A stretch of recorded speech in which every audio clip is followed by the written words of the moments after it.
पवन सिंह और श्वेता मेहरा का रोमांटिक गाना जाड़ा गर्मी, और गाने का बोल भी काफ़ी रोमांटिक था।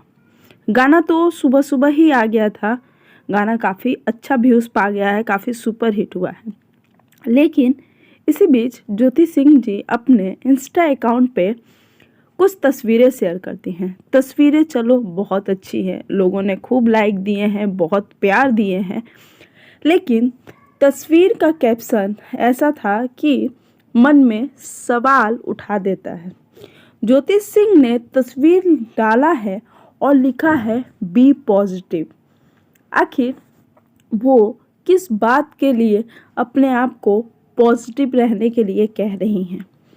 क्या ज्योति सिंह को इस गाने से प्रॉब्लम है या बात कुछ और है? ये तो बात की बात है, लेकिन पवन सिंह और श्वेता मेहरा की जोड़ी फिर से छा गई।